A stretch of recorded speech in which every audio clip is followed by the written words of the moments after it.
The New Mexico sun beat down mercilessly on the dusty yard, where Silas Greaves stood waiting, his weather hands resting on the fence rail as he watched the approaching riders.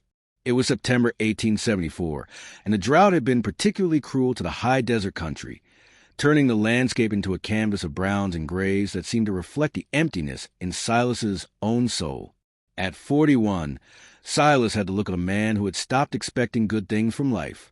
His ranch, inherited from his father, sat in isolation among the mesas and arroyos of northern New Mexico territory, far enough from Santa Fe to avoid most interference from territorial authorities, but close enough to trading routes to make cattle ranching barely profitable in good years.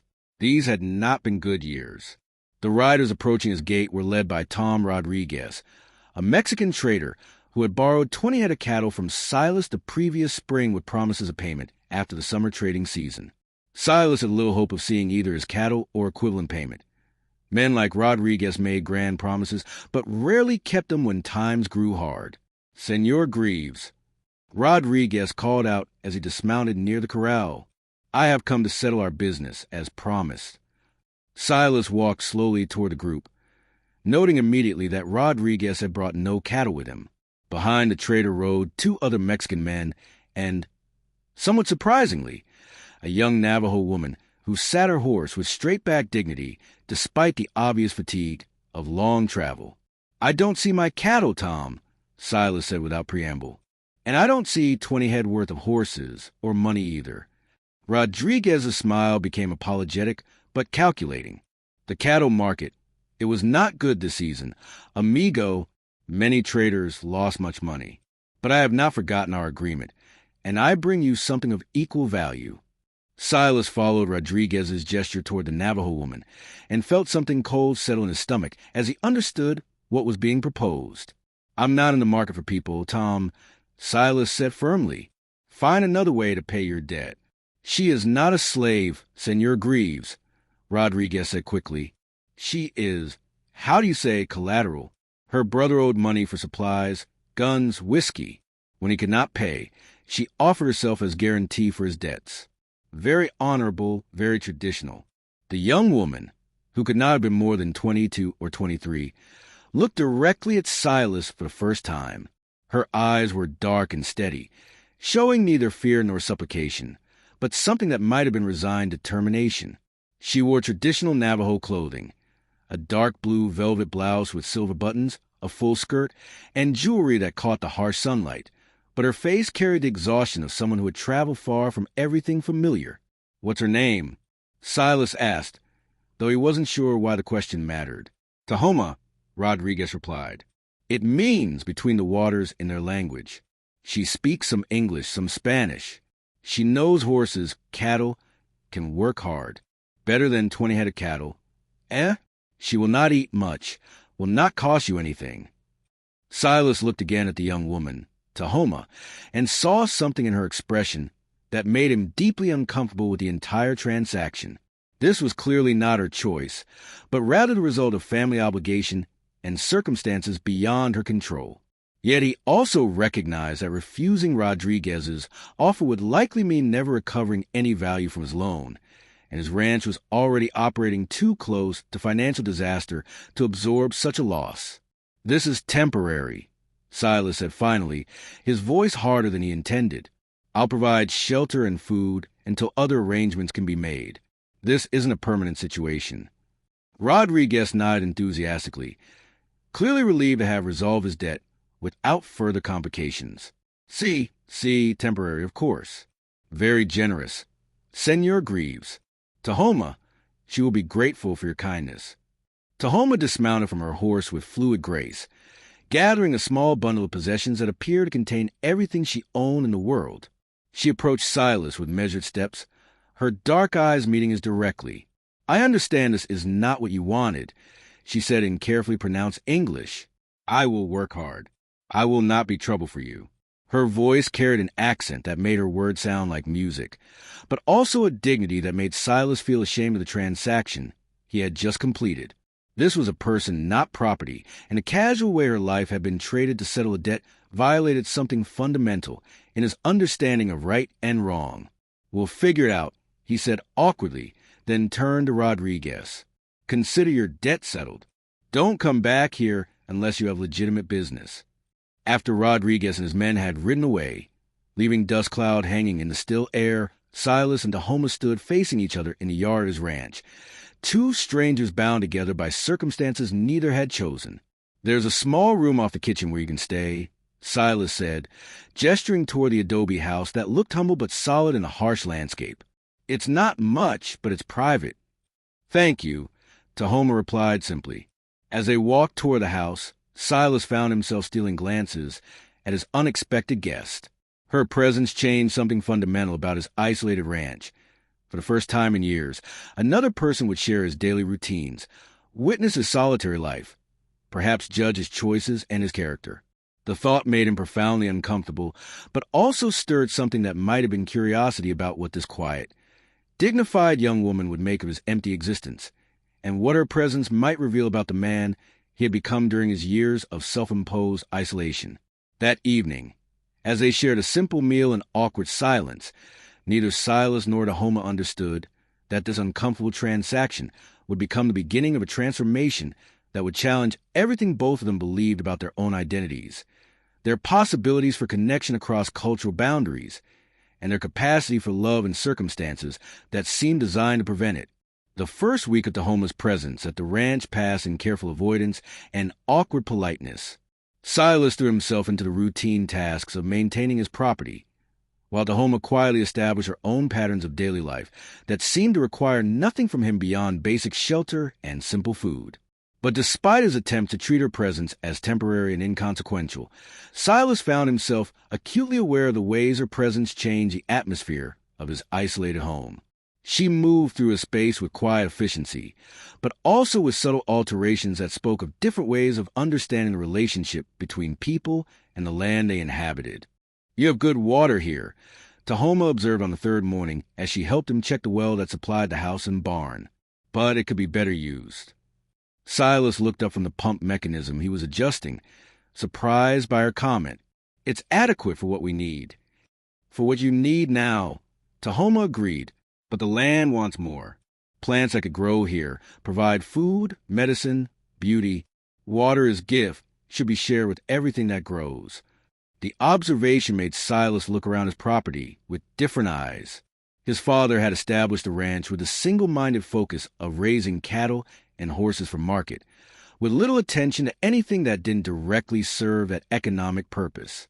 The area immediately around the house was bare dirt, practical but stark, without any of the gardens or ornamental plants that might have softened the harsh landscape. "I'm not much of a gardener," Silas admitted. "Never saw the point in growing anything that couldn't be sold or eaten." "Everything that grows can be eaten or used," Tahoma replied gently. "And some things feed the spirit, not just the body." Over the following days, Silas began to notice things about his property that he had overlooked during his years of solitary focus on basic survival.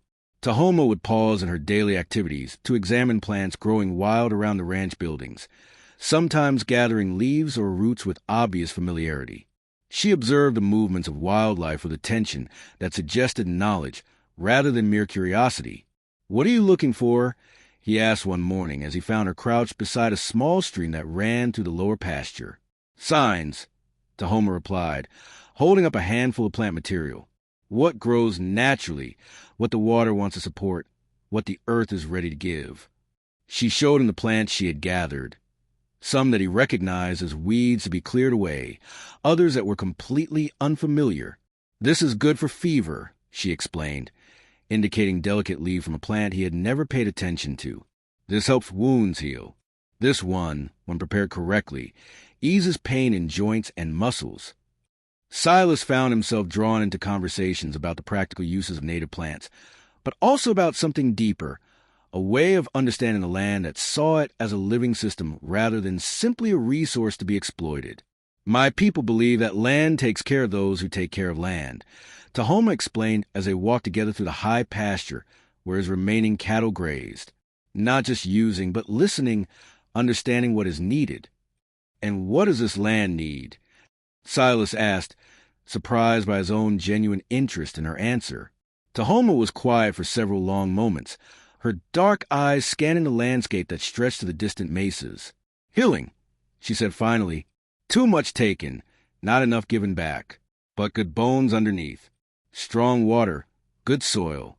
Could be beautiful again with care." The conversation stayed with Silas through the evening as he went about his usual routines. For years, he had seen his ranch as a burden inherited from his father, adequate for survival, but lacking any vision of what it might become with different management or different dreams. Tahoma's perspective suggested possibilities he had never considered, but her presence also forced him to confront aspects of his isolation that he had avoided examining. Living alone, he had fallen into habits of minimal self-care and emotional numbness that felt protective but also limiting. Having another person witness his daily life made him aware of how little joy or beauty he had allowed into his existence. "You live like someone who expects nothing good to happen," Tahoma observed one evening, as they sat on his front porch watching the sunset paint the distant mountains in shades of gold and purple. The comment stung because it was so accurate. "Maybe because nothing good has happened for a long time," Silas replied. "Or maybe because you stopped looking for it," Tahoma suggested gently. "Hard to see beauty when eyes are always looking down at ground." Silas realized that she was right. Since his father's death 5 years earlier, and especially since a brief engagement had ended badly 3 years ago, he had trained himself to focus only on immediate, practical concerns. He had stopped noticing sunsets, stopped appreciating the dramatic landscape that surrounded his property, stopped imagining that his life might contain anything beyond basic survival. "What do you see when you look at this place?" he asked, genuinely curious about her perspective. Tahoma was quiet for several moments, then gestured toward the vista that stretched before them. "I see land that remembers being loved," she said slowly. "Houses for families, gardens for children to play in, pastures where animals are happy. I see what could be, not just what is." That night, as Silas lay in his narrow bed listening to the sounds of wind and distant coyotes, he found himself imagining his ranch through Tahoma's eyes, not as a burden or merely a means of survival, but as a place with potential for beauty, community, and shared purpose. The vision was both appealing and terrifying, because it suggested that his carefully maintained emotional isolation might be protecting him from possibilities rather than from disappointment. For the first time in years, he began to wonder what might be possible if he stopped expecting nothing and started imagining that something good might indeed happen. 2 weeks into their unlikely arrangement, an incident occurred that shifted the dynamic between Silas and Tahoma from cautious coexistence to something approaching genuine partnership. A late-season storm struck the ranch with unexpected violence, bringing driving rain and winds that threatened to destroy everything not securely anchored. Silas woke to the sound of his barn door banging open and shut and rushed outside in the pre-dawn darkness to secure his horses and cattle before they could scatter into the desert. In the chaos of wind and rain, he was surprised to find Tahoma already working to move the animals to safety, her slight figure barely visible in the storm, but moving with sure competence among the frightened livestock. "The old mare is lame," she called over the wind as they worked together to guide the horses into the barn. "She needs attention or she could founder." In the relative shelter of the barn, with oil lamps providing flickering light, Silas examined the horse's injured leg, while Tahoma held the animal steady with gentle hands and soothing words in her native language. Her calm presence seemed to ease the mare's nervousness, allowing Silas to assess and treat the injury effectively. "Where did you learn to handle horses like that?" Silas asked as they worked. "Navajo children grow up with horses," Tahoma replied. "But also, animals understand when humans are afraid or angry. They feel safer with calm energy." Working together through the storm created an intimacy between them that their previous careful politeness had avoided. Silas found himself relying on Tahoma's intuitive understanding of animal behavior, while she demonstrated respect for his practical knowledge of ranch management. By the time the storm passed and dawn revealed the extent of damage, they had functioned as an effective team. "We lost part of the corral fence," Silas observed as they surveyed their property in the morning light. "And the roof on the chicken coop needs repair before the next rain. But no animals hurt badly," Tahoma pointed out. "And house is strong. We can fix other things." The casual use of "we" in her assessment surprised Silas. Without consciously deciding to do so, he had begun thinking of ranch problems as shared challenges rather than a sole responsibility. Tahoma's assumption that they would work together to address storm damage felt natural rather than presumptuous. The repairs took several days, during which they developed a working rhythm that felt comfortable and efficient. Tahoma proved surprisingly skilled with tools and construction techniques, explaining that Navajo women traditionally participated in building homes and community structures. "In my people's way, men and women work together," she explained as they replaced damaged fence posts. "Different skills, but equal importance. House building, sheep herding, weaving, farming, all require both kinds of knowledge." Silas found himself curious about her culture in ways that went beyond mere politeness. "What was your life like before you came here?" Tahoma's expression grew thoughtful as she considered how to explain experiences that might be difficult for him to understand. "Different from this," she said finally.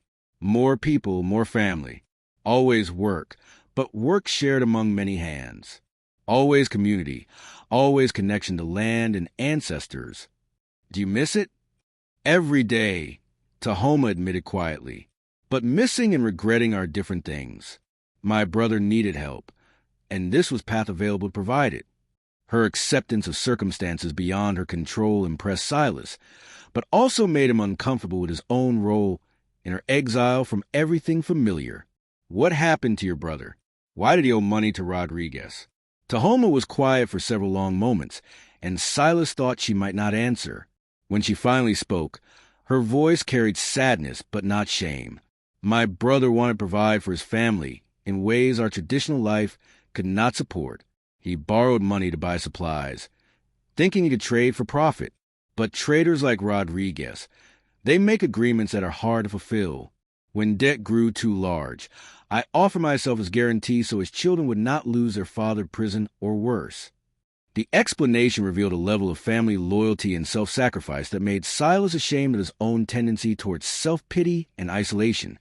Tahoma had given up her entire way of life to protect her brother's family, accepting exile among strangers with dignity and determination to make the best of circumstances she had not chosen. "That was incredibly brave," Silas said quietly. "Not brave," Tahoma corrected. "Necessary. Family takes care of family. Community takes care of community. This is simply how things should be." Her matter-of-fact acceptance of responsibility for others' welfare challenged Silas's long-held assumption that caring for others inevitably led to disappointment and betrayal. His father had been emotionally distant. His brief engagement had ended when his fiancée decided she preferred a suitor with better financial prospects, and his neighbors maintained friendly but superficial relationships that avoided any real intimacy or mutual dependence. "I'm not used to people who put family obligations ahead of personal desires," Silas admitted. "What would you put ahead of family?" Tahoma asked, genuine curiosity in her voice. The question caught Silas off guard because he realized he had no meaningful family obligations to test his priorities against. His parents were dead, he had no siblings, and he had deliberately avoided forming close relationships that might require sacrifice or compromise. "I don't know," he said honestly. "I've spent so much energy avoiding obligations to other people that I've never really tested what I value most." Tahoma studied his face with an expression that seemed to see past his words to the isolation and fear that had shaped his choices. "Maybe this is opportunity to discover," she suggested gently, "what kind of man you choose to be when someone depends on you." That evening, as they shared dinner and discussed plans for completing the storm repairs, Silas found himself looking at Tahoma not as an unwanted responsibility or temporary inconvenience, but as someone whose presence was teaching him things about courage, loyalty, and the possibility of connection that he had never learned from his own cultural background. For the first time since her arrival, he began to hope that their arrangement might become something more than mere obligation, that it might become a foundation for mutual respect, shared purpose, and perhaps even friendship across the cultural boundaries that had initially seemed insurmountable. As autumn deepened into the sharp clarity of high desert winter, the relationship between Silas and Tahoma evolved beyond the awkward politeness of their first weeks into something that resembled genuine companionship. The shared work of preparing the ranch for winter created opportunities for conversation and cooperation that revealed depths in both of them that had been hidden by initial caution and cultural assumptions. Tahoma's presence had subtle but profound effects on the daily rhythms of ranch life. She had quietly begun cultivating a small garden near the kitchen, using seeds and cuttings from native plants to create a space that was both practical and beautiful. Her knowledge of which plants could survive the harsh winter climate proved invaluable as they worked together to establish sustainable sources of food and medicine. This will help when cold months make other food scarce, she explained as they worked together to harvest and preserve the late-season vegetables she had coaxed from the difficult soil. And these plants will come back stronger next year if we care for them properly through winter. Silas found himself genuinely interested in her methods, which seemed to work with natural cycles rather than fighting against them. His father's approach to ranching had been based on imposing human, while on a landscape, through brute force and determination. Tahoma's techniques suggested partnership with natural systems that produce better results with less struggle. You think differently about everything, Silas observed one evening as they preserved meat for winter storage using techniques she had learned from her grandmother. Not just plants and animals, but how work should be done, how problems should be solved. Different peoples, different solutions, Tahoma agreed. But some problems are the same everywhere. How to survive, how to find meaning, how to take care of what matters. The conversation had become more personal in recent weeks, with both of them sharing stories about their backgrounds and beliefs with increasing openness. Silas found himself telling Tahoma about his failed engagement, his difficult relationship with his distant father, and his growing sense that he had inherited a life rather than chosen one. You talk about your father like enemy, Tahoma observed after Silas had described his childhood on the ranch. But you live his life, work his land, follow his plans. Why not choose different path if you were not happy with his choices? The question forced Silas to confront aspects of his passivity that he had never examined honestly. I suppose it seemed easier to continue what was already established than to figure out what I actually wanted, he admitted. Easier, maybe, but better? Tahoma's dark eyes held gentle challenge. What would you choose if you could start completely new? Silas realized he had no clear answer to her question. For so many years, he had focused on maintaining what existed rather than imagining what might be possible, that he had lost touch with his own desires and aspirations. I don't know, he said honestly. What about you? If you could choose your life completely, what would it look like? Tahoma was quiet for several long moments, her hands continuing the rhythmic work of preparing food, while her mind seemed to travel to distant possibilities. I would have both worlds, she said finally. The wisdom and connection of my people's way, but also the opportunities of your world. Education, travel, choice about marriage and children. I would build bridges between different ways of living, instead of having to choose only one. Her answer revealed an intelligence and ambition that their current circumstances had given little opportunity to express. Silas began to understand that accepting the arrangement with Rodriguez had not just meant taking responsibility for Tahoma's welfare, but also accepting the obligation to help someone of considerable potential make the best possible future from difficult circumstances. What kind of education did you have before coming here? Silas asked. Some English from missionary school when I was a child, Tahoma replied, but mostly traditional learning, plants, animals, weaving, ceremonies, stories that teach about life and relationships. Different from your books, but still education. Would you like to learn more? Reading, writing, arithmetic? I have books, and I could teach you if you're interested. Tahoma's face lit up with the first genuine excitement Silas had seen from her since her arrival. You would do this? Teach me to read better, to understand your ways of learning. Of course, Silas replied, surprised by how much her enthusiasm pleased him. We have long winter evenings with not much else to do. Might as well use the time productively. The evening lessons became a highlight of their daily routine. Tahoma proved to be an eager and intelligent student, quickly mastering basic reading skills and demonstrating genuine curiosity about subjects ranging from geography to history to practical mathematics.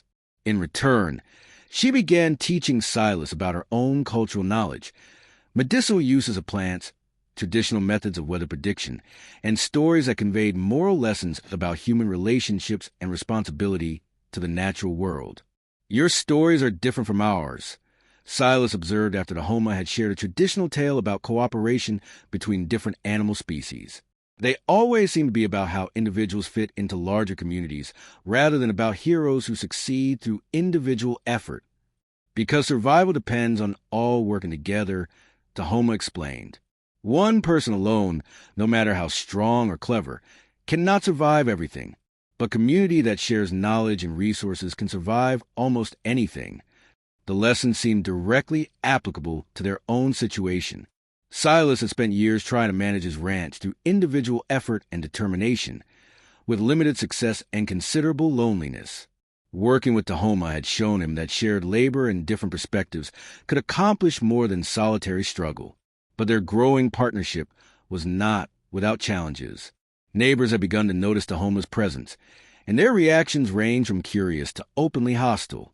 The territorial period in New Mexico was marked by significant tension between white settlers and local Native American communities, and many people viewed any close association between the two groups with suspicion or outright disapproval. "People in town are talking," warned his neighbor Jim Patterson during a visit to discuss cooperative winter preparations. "Some folks aren't comfortable with the idea of you keeping an Indian woman on your property."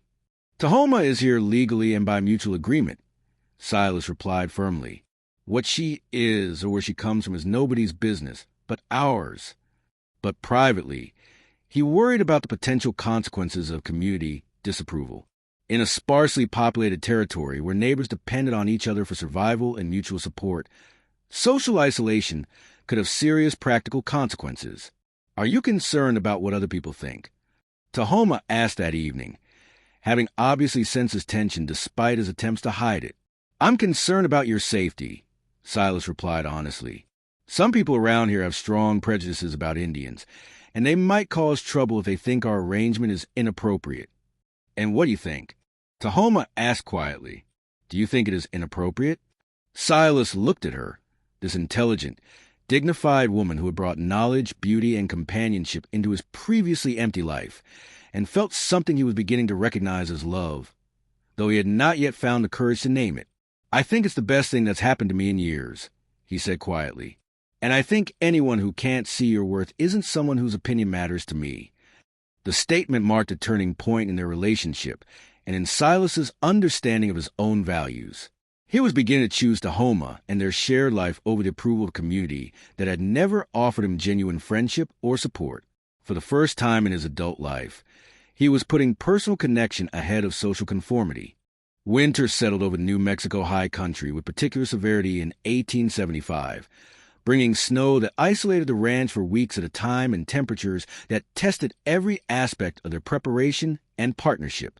But the physical challenges of survival in harsh conditions proved less difficult than the social pressures that began mounting as word spread throughout the territory about the unusual arrangement at the Greaves Ranch.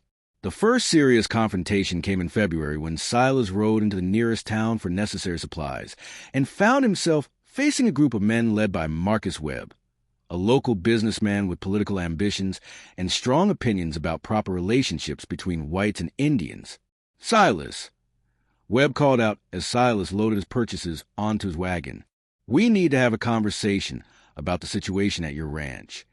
Silas recognized the tone and the gathering crowd as signs of potential trouble, but he kept his voice calm and level.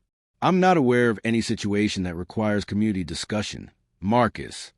"The hell you aren't," Webb replied, his voice loud enough to attract additional attention from people on the street. "You've got an Indian squaw living in your house, and folks around here want to know what kind of arrangement that represents." The crude language and obvious hostility made Silas's jaw tighten, but he forced himself to respond with controlled dignity. "I have a guest on my property who helps with ranch work in exchange for room and board. Her race and gender are irrelevant to that business arrangement."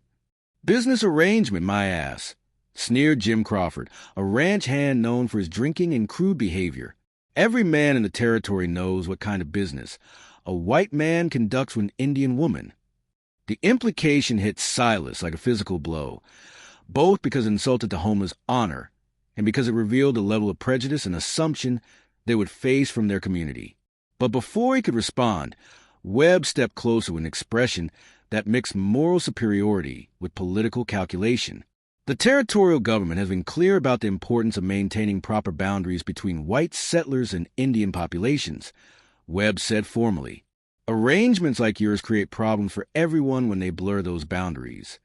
What I do on my own property with my own business associates is not subject to community approval, Silas replied firmly.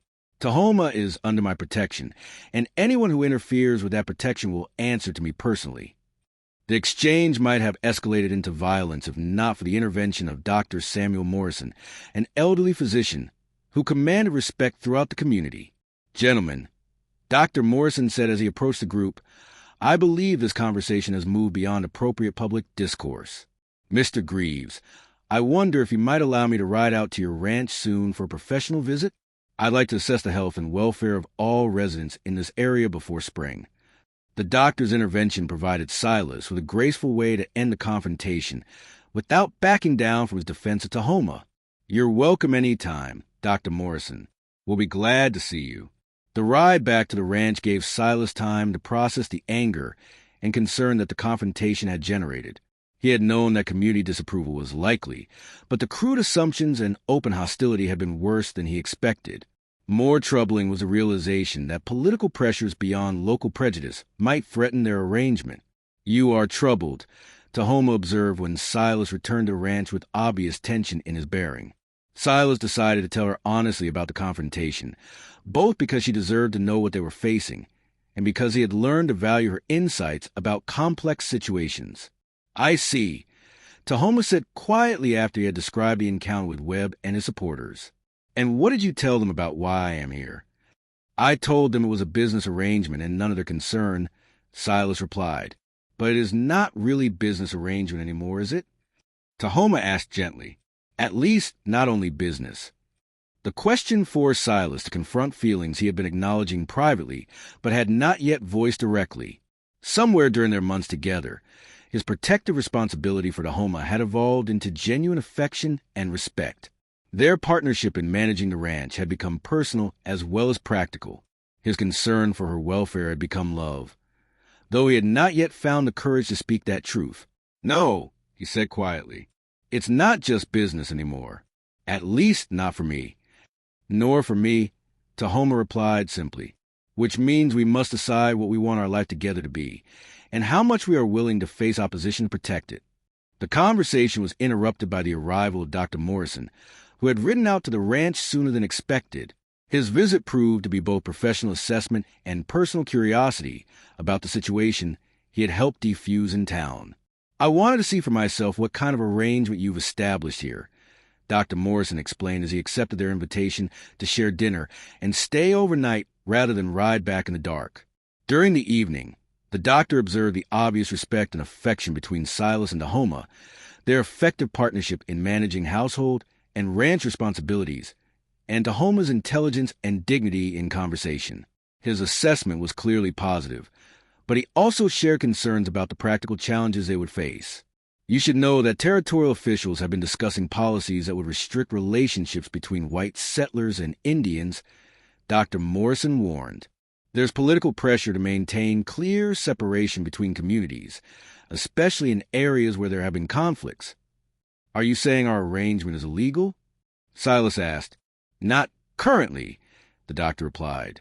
But laws can change, and public opinion can create pressures that force official action, even when officials might prefer to avoid involvement. Tahoma had listened to the conversation with careful attention, and now she spoke with quiet determination. What would make the situation more acceptable to officials and community? Dr. Morrison looked at her with obvious respect for her directness. Marriage, he said simply. A legal marriage would provide clear status and protection under territorial law, and would answer most questions about the nature of your relationship.